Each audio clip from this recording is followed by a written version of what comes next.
نحمد ونصلي ونسلم على رسوله الكريم وعلى آله وأصحابه أجمعين اللهم صل على سيدنا مولانا محمد وعلى آل سيدنا ومولانا محمد وبارك وسلم صلاة وسلاما كثيرا كثيرا۔ توفیق الہی اور اپنے بزرگوں کی برکت سے سورہ حامیم سجدہ، سورہ شورى اور سورہ زخرف اور سورہ دخان کا خلاصہ بیان کیا جائے گا۔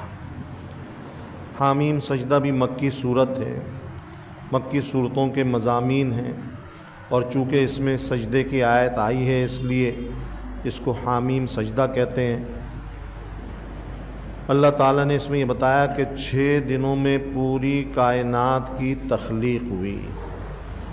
اللہ رب العزت کو قدرت ہے کہ وہ ایک حکم دیتے تو ایک حکم سے چند سیکنڈ میں پوری کائنات پیدا ہو جاتی ہے۔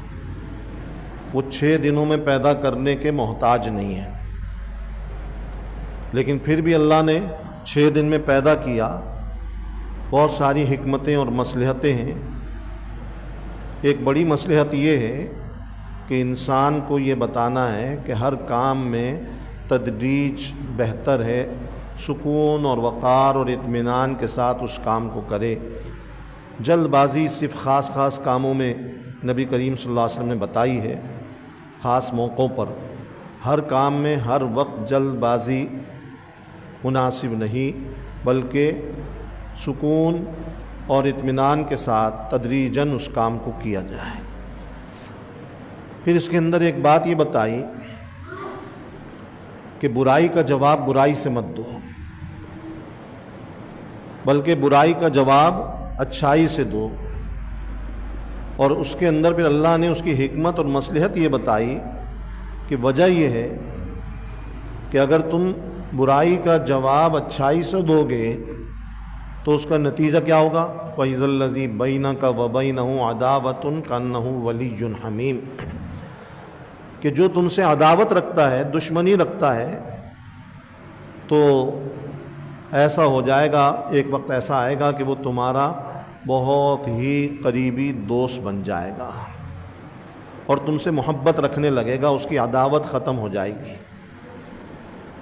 عام طور پر ایسا ہی ہوتا ہے کہ اگر برائی کا جواب اچھائی سے دیا جائے تو انسان آہستہ آہستہ شرمندہ ہو جاتا ہے، اس کا ضمیر اس کو ملامت کرتا ہے اور وہ ندامت کے ساتھ سوچتا ہے کہ یہ تو بہت بری بات ہے، اور پھر وہ شرمندہ ہو کر اس سے محبت کرنے لگ جاتا ہے۔ لیکن بعض لوگ بڑے ڈھیٹ ہوتے ہیں،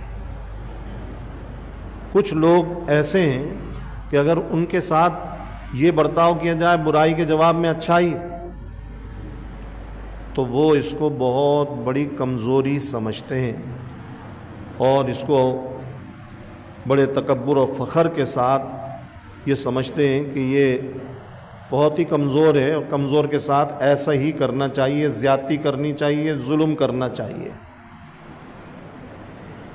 اور اگر ان کو صحیح طریقے سے شریعت کی حدود میں، قانون کے دائرے میں رہ کر جواب دیا جائے تو ان کی عقل ٹھکانے آ جاتی ہے، اور ان کو سمجھ میں آتا ہے کہ ہاں یہاں شیر کو 1.25 شیر تک ٹکرایا ہے، لاٹھی کا جواب پتھر سے ملے گا، اور ان کی عقل کام کرنا شروع کر دیتی ہے۔ تو ہر جگہ یہ حکم نہیں ہے، جہاں یہ اندازہ ہو کہ برائی کا جواب اچھائی سے دینے سے اور اچھے اخلاق سے اس کی سمجھ میں آ جائے گا، وہاں اچھے اخلاق اختیار کیے جائیں، نرمی، درگزر، تحمل، برداشت، معافی کا برتاؤ ہو۔ لیکن جہاں پر یہ اندازہ ہو کہ نرمی سے یہ الٹا مطلب لے گا، غلط مطلب لے گا، اور باز آنے والا نہیں، اس کو جو کہتے ہیں نا لاتوں کے بھوت باتوں سے نہیں مانتے، تو کچھ لاتوں کے بھوت ہوتے ہیں، ان کو باتوں سے بھی سمجھ میں نہیں آتی، نرمی سے بھی سمجھ میں نہیں آتی، ان کو لات ہی سمجھ میں آتی ہے، تو ان کا علاج پھر لات ہوتا ہے۔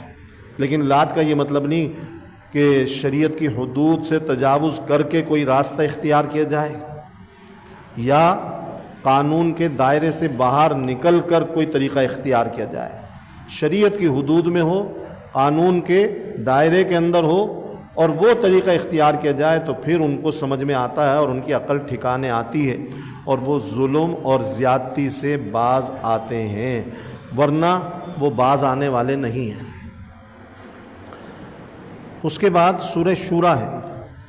اس کا نام شورا اسی لیے رکھا کہ اللہ رب العزت نے اس صورت میں یہ بتایا کہ مسلمانوں کے آپس کے معاملات مشورے سے طے ہوتے ہیں، اور شورا مشورہ جو ہے اس کے اندر طریقہ ترتیب یہی رکھی ہے کہ پوری شورا کا ایک امیر ہوگا،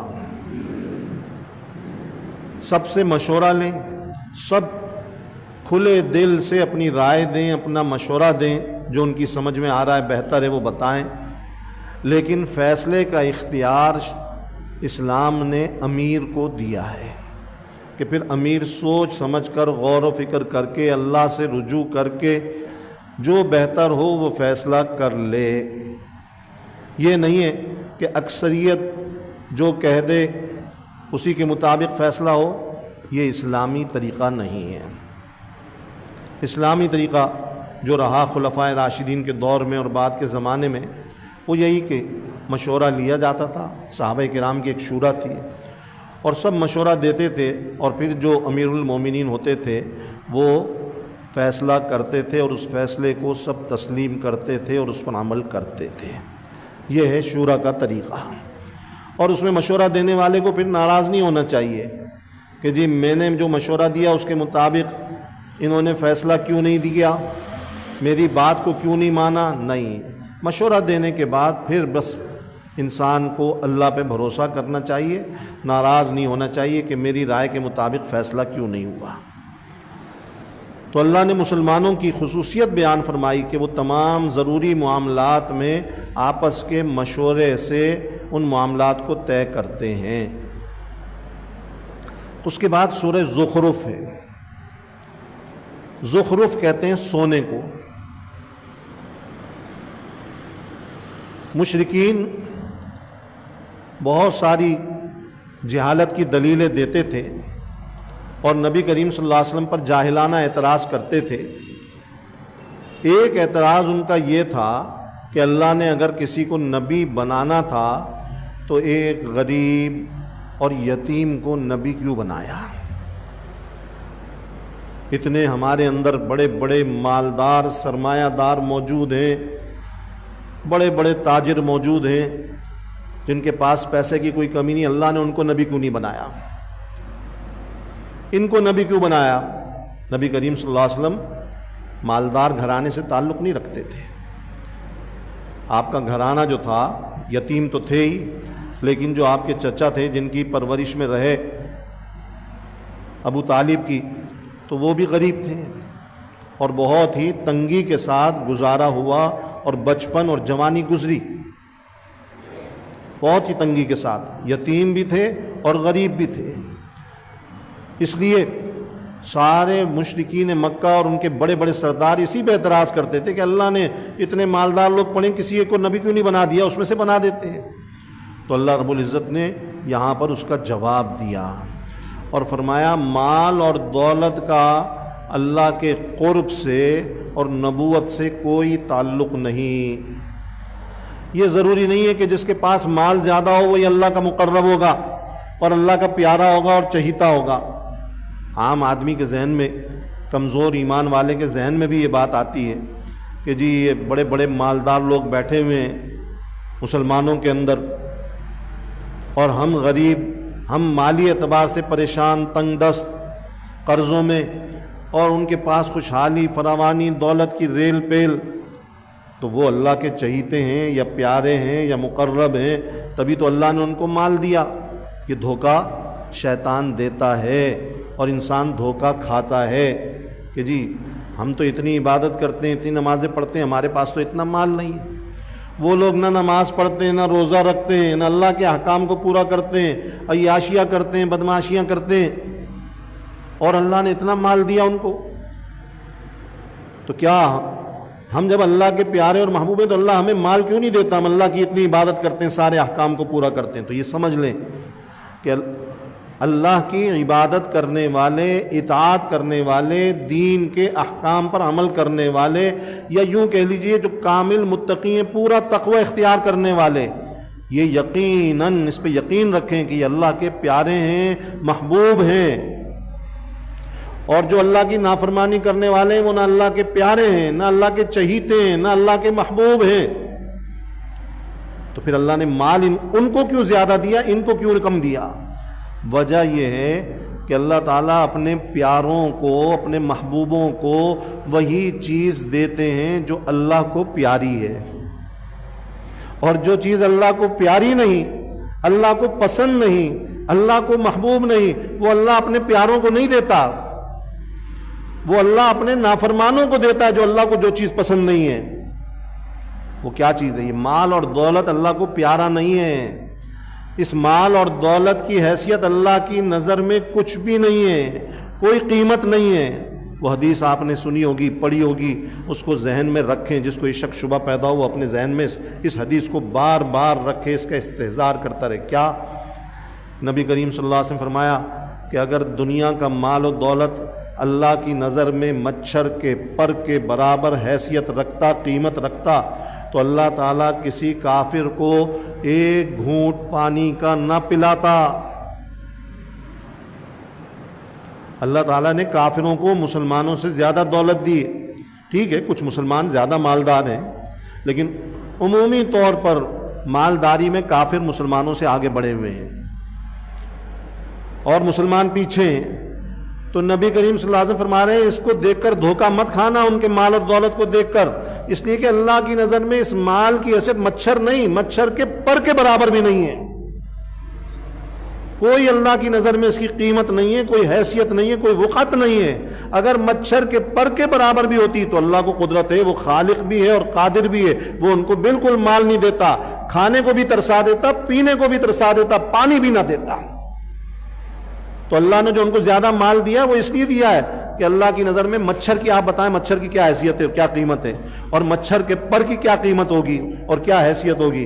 تو مچھر کے پر کے برابر بھی سونا، چاندی، مال، دولت، دنیا کی جتنی چیزیں ہیں اللہ کی نظر میں اس کی قیمت مچھر کے پر کے برابر بھی نہیں ہے۔ اس لیے اللہ تعالیٰ کافروں کو زیادہ دے رہا ہے، نافرمانوں کو زیادہ دے رہا ہے، اور جو اللہ کے پیارے اور محبوب ہیں ان کو مال زیادہ نہیں دے رہا۔ کیوں؟ اللہ کو پیارا نہیں ہے، یہ مال دیتا ہے۔ بہت سے مسلمان مالدار بھی، بہت سے صحابہ بھی بڑے مالدار ہوئے، لیکن بات عمومی اور اکثریت کی ہو رہی ہے کہ اکثر مسلمانوں کے پاس زیادہ مال نہیں ہے۔ اللہ تعالیٰ کیا چیز دیتا ہے؟ اللہ کو زیادہ پیارا ہے ایمان، اللہ کو زیادہ پیارے ہیں اعمال، عبادات، اطاعت، تقوی، وہ اللہ اپنے پیاروں کو دیتا ہے۔ مال اور دولت عام طور پہ کم دیتا ہے، بقدر ضرورت دیتا ہے، کافروں سے کم ہوتا ہے، فساق اور فجار اور نافرمانوں کے کم ہوتا ہے، اس لیے کہ وہ اللہ کو پیارا نہیں ہے۔ اگر مال و دولت پیارا ہوتا نا تو یقیناً اللہ رب العزت سب سے زیادہ انبیاء کو دیتا۔ حضور اکرم صلی اللہ علیہ وسلم فقر و فاقے کی زندگی نہ گزارتے، صحابہ کرام فقر و فاقے کی زندگی نہ گزارتے، اللہ کو قدرت ہے۔ اور اللہ رب العزت نے پیشکش بھی کی ایک دفعہ حضور صلی اللہ علیہ وسلم کو، کئی بار کی، فرشتے آئے کہ اگر آپ حکم دیں تو ہم اس پہاڑ کو سونے کا بنا دیں، اور صرف سونے کا نہ بنا دیں، آپ جہاں جائیں یہ سونے کا پہاڑ آپ کے ساتھ چلے اور آپ جس طرح چاہے اس میں سے خرچ کریں۔ لیکن چونکہ نبی کریم صلی اللہ علیہ وسلم جانتے تھے، سمجھتے تھے دنیا کی حقیقت کو، دنیا کی حیثیت کو، انہوں نے فرمایا نہیں، مجھے نہیں چاہیے سونے کا پہاڑ، میں تو یہ چاہتا ہوں کہ ایک دن کھانے کو ملے تو شکر کروں اور ایک دن نہ ملے تو صبر کروں۔ یہ سونے کے پہاڑ لینے سے آپ نے انکار کر دیا۔ تو اللہ نے تو پوری آپ کو اتھارٹی دی، اختیار دیا کہ آپ چاہے تو لے لیں، لیکن آپ نے بھی پسند نہیں کیا، اپنی امت کے لیے بھی پسند نہیں کیا کہ بقدر ضرورت اللہ جتنا دے دے اس پہ شکر کرو، زیادہ اس کے حرص اور لالچ میں مت پڑو، اور زیادہ یہ فکر نہ کرو کہ نافرمانوں کے پاس زیادہ کیوں ہیں، ہمارے پاس کم کیوں ہیں، ہم تو اتنی عبادت کرتے ہیں۔ بھائی اللہ نے عبادت کی توفیق دے دی نا، یہی بہت بڑی نعمت ہے، مال اور دولت سے لاکھ درجے بہتر ہے۔ اللہ نے نماز روزے کی توفیق دے دی، اس مال اور دولت سے لاکھ درجے بہتر ہے۔ کیوں؟ آپ کہیں گے کیوں ہے؟ اس لیے کہ یہ دنیا کی زندگی بالکل مختصر ہے۔ دیکھیے جن کی زندگی 60 سال گزر گئی، 50 سال گزر گئی، 40 سال گزر گئی، 30 سال گزر گئی، وہ آنکھ بند کر کے پچھلی زندگی پہ نظر ڈالیں، کیسا محسوس ہوگا؟ ایسا معلوم ہوگا پلک جھپکنے میں گزر گئی۔ جو 20 سال والے ہیں آپ لوگ ذرا سوچیں 20 سال کیسے گزرے؟ بالکل پلک جھپکنے کے اندر، پتہ ہی نہیں چلا، خواب کی طرح وہ زندگی گزر گئی۔ اسی طرح 80 سال کی بھی زندگی ہو، 100 سال کی بھی زندگی ہو، یہ پلک جھپکنے میں گزر جائے گی۔ تکلیف والی زندگی وہ بھی گزر جائے گی، تنگ دستی والی زندگی ہے وہ بھی گزر جائے گی، فقر و فاقے والی زندگی ہے وہ بھی گزر جائے گی، بیماری والی زندگی ہے وہ بھی گزر جائے گی، قرضوں والی زندگی وہ بھی گزر جائے گی۔ یہ مستقل ہمیشہ کی زندگی نہیں ہے۔ ہمیشہ کی زندگی کون سی ہے؟ وہ آخرت کی ہے، جب وہ اچھی زندگی ملے گی، وہاں کی نعمتیں ملیں گی، وہاں کی راحتیں ملیں گی، وہاں کی آسائشیں ملیں گی، جنت کی نعمتیں ملیں گی، اور وہاں کے عذاب سے بچ جائے گا، تو پھر انسان کو سمجھ میں آئے گا اور وہ اللہ کا شکر ادا کرے گا کہ واقعی یا اللہ آپ نے مجھے بہت بڑی نعمت دی جس سے میں آخرت کی مار سے، پکڑ سے، عذابوں سے بچ گیا۔ تو وہ زندگی حقیقی زندگی، جو اس میں کامیاب ہو گیا وہ ہے کامیاب۔ دنیا میں مال و دولت کا مل جانا کامیابی کی علامت اور نشانی نہیں ہے، بلکہ یہ مال اور دولت بعض اوقات انسان کے لیے وبال بن جاتا ہے، آخرت میں عذاب کا ذریعہ بن جاتا ہے۔ اس لیے اللہ نے جس کو عبادت کی توفیق دے دی، اپنے گھر میں بلایا، اس کو سمجھ لیں یہ مال اور دولت سے لاکھ درجے بڑی نعمت ہے، اس پہ شکر کی ضرورت ہے، اس کو چھوٹا نہ سمجھنا، مال و دولت کو اس سے بڑا مت سمجھنا خدا کے لیے، اس کو سمجھنا بہت بڑی نعمت ہے جو اللہ نے دے دی ہمیں، کہ ہم نماز میں لگے ہوئے، تلاوت میں لگے ہوئے، ذکر میں لگے ہوئے، عبادت میں لگے ہوئے۔ یہ اس کروڑ پتی ہونے سے، ارب پتی ہونے سے، کھرب پتی ہونے سے لاکھ درجے بہتر ہے جو اللہ ہمیں دے رہا ہے۔ وہ کھرب پتی بھی ہے تو وہ دنیا سے چلا جائے گا، اور پھر وہاں پر سارے عذاب اس کے منتظر ہیں، اور وہاں پر عذاب ہی عذاب ہے اور کچھ بھی نہیں ان کے لیے۔ اس لیے یہ اللہ کی بہت بڑی نعمت ہے۔ تو اللہ نے فرمایا کہ یہ کہتے ہیں کہ کسی مالدار کو نبی کیوں نہیں بنایا؟ بھئی اگر اللہ کے الفاظ ہیں، اگر اللہ چاہے تو کافروں کو سونے سے نہال کر دے، اور ان کے گھروں کے ایک ایک حصے کو، دروازوں کو، چوکھٹ کو، الماریوں کو، کھڑکیوں کو، سب کا سب کچھ سونے کا بنا دے۔ اللہ کو قدرت ہے، لیکن اللہ رب العزت اپنے انبیاء کا انتخاب فرماتے ہیں، چنتے ہیں، مالداری کی بنیاد پر نہیں چنتے، بلکہ ان کی صفات، خوبیوں اور اخلاق کی بنیاد پر چنتے ہیں۔ اس لیے انبیاء جو ہوتے ہیں چاہے وہ مال دولت میں کم ہو، لیکن اخلاق، صفات اور خوبیوں کے اندر سب سے اعلیٰ اور افضل ہوتے ہیں۔ اس لیے اللہ نے ان کو نبی بنایا کہ سب سے افضل یہی ہیں۔ باقی انشاءاللہ کریں۔ الحمدللہ رب العالمین والصلاة والسلام علی سید الانبیاء والمرسلین ربنا اتمم لنا نورنا واغفر لنا انک علی کل شیء قدیر رب اجعلنی مقیم الصلاة ومن ذریتی ربنا وتقبل دعا ربنا اغفر لی ولوالدی وللمؤمنین یوم یقوم الحساب رب ارحمہما کما ربیانی صغیرا اللهم إنا نسألك من خير ما سألك من نبيك محمد صلى الله عليه وسلم ونعوذ بك من شر ما استعاذ من نبيك محمد صلى الله عليه وسلم وأنت المستعان وعليك البلاغ ولا حول ولا قوة إلا بالله۔ یا اللہ ہم سب کے کل گناہوں کو معاف فرما۔ یا اللہ جتنے بیمار ہیں یہاں پر ہیں، ہمارے گھروں میں، اسپتالوں میں، یا اللہ جو زخمی ہیں، جن کے ایکسیڈنٹ ہوئے یا کسی اور وجہ سے اسپتالوں میں ہیں، یا اللہ بہت سارے ہمارے نمازیوں نے دعاؤں کی درخواست کی ہے، بہت ساروں کے دوست بیمار ہیں، کسی کے رشتہ دار بیمار ہیں، کسی کے والد بیمار ہیں، کسی کا کوئی ہے، یا اللہ تمام بیماروں کو اور زخمیوں کو شفائے کاملہ عاجلہ نصیب فرما دیجئے، صحت، قوت، تندرستی عطا فرما دیجئے، اپنے فضل سے معذوری، محتاجی اور پریشانی سے سب کو بچا لے، دنیا کی زندگی بھی چین و سکون والی عطا فرما، اتباع شریعت والی عطا فرما، اپنی محبت والی عطا فرما، اتباع سنت والی عطا فرما، اور یا اللہ دونوں جہان کی نعمتوں سے مالا مال فرما، دونوں جہان میں عزت سرخرویاں نصیب فرما، اور دونوں جہان کے عذابوں سے، تکلیفوں سے، مصیبتوں سے یا اللہ سب کی حفاظت فرما، ستاری پردہ پوشی کا معاملہ فرما، سب کو رزق حلال وافر مقدار میں عطا فرما، ما اللہ مالی اور معاشی تنگی کو دور فرما دے، مالی اور معاشی پریشانیوں کو دور فرما دے، مخلوق کی محتاجی سے بچا لے، مخلوق کے آگے ہاتھ پھیلانے سے بچا لے، صرف اپنا ہی محتاج رکھ، یا اللہ اپنے ہی آگے ہاتھ پھیلانے والا بنا، کسی کے آگے ہاتھ پھیلانے سے بچا لے، جتنے مقروض ہیں ان کے قرضوں کی ادائیگی کا غیب سے بندوبست فرما، یا اللہ ہمارے مدرسے کا جتنا قرضہ باقی رہ گیا میرے پیارے اللہ اس کی ادائیگی کا بھی جلد بندوبست فرما دیجیے، اور ساری جتنی بھی ضروریات ہیں اس مسجد و مدرسے کی، تمام مساجد و مدارس کی، ان کو اپنے فضل سے جلد پورا فرما دیجیے، اپنے غیبی خزانوں سے پورا فرما دیجیے۔ صلی اللہ تعالیٰ علی خیر خلقی محمد وعلی آلہ وصحبہ اجمعین، آمین برحمتہ۔